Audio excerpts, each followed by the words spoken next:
안녕하세요. 닥터크 한의학박사 김경호입니다. 댓글에 젊음을 유지하시는 비결이 뭐냐고 물어보시는 댓글들이 있어요.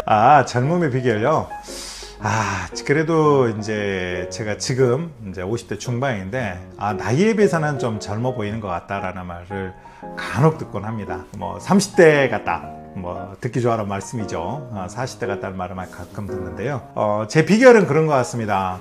첫째는 부모님을 잘 만난 거겠죠.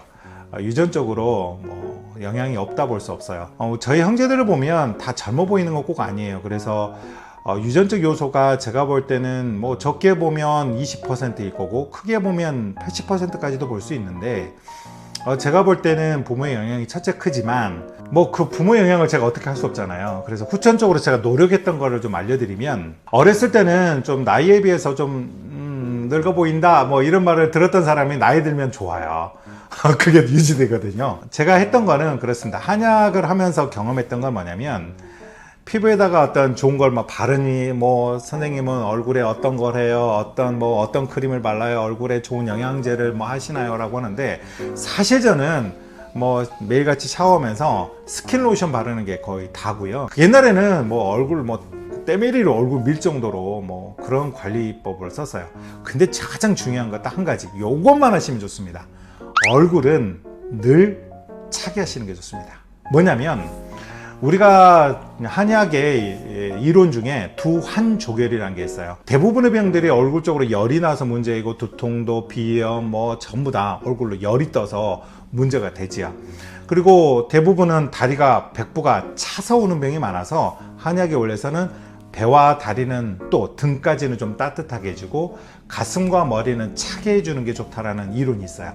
그 이론에 맞춰서 얼굴을 차게 해주면 어떤 효과가 있냐면, 첫째는 얼굴 운동을 막 하잖아요. 너무 길게 하는 것은 어떤 현상이 나타나냐, 얼굴로 계속 열이 올라오지요. 열이 올라오게 되면 지방이 녹을까요, 안 녹을까요? 녹게 됩니다. 우리가 돼지고기 같은 경우도 우리가 막 끓인 다음에 차게 놔두면 어떻게 하얗게 막이 생기죠. 즉, 열이 가해졌을 때만 지방은 녹기 시작을 해요.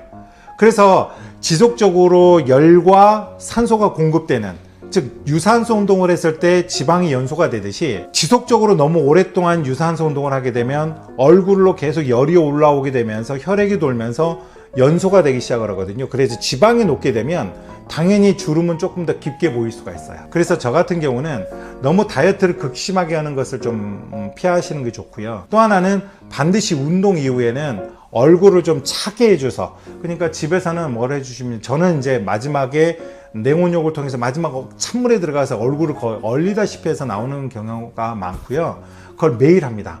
그리고 일반적으로는 그렇게 하지 못하시는 분들은 운동이 끝나면 누운 상태에서 시원한 물 있죠. 시원한 물에다가 수건을 묻혀가지고 꼭 짠 다음에 얼굴을 덮고 계세요. 그러면 몸에서 올라오는 열이 얼굴을 지글지글 끓이면서 지방을 녹일 수가 있어요. 그게 없도록 막아주는 게 좋거든요.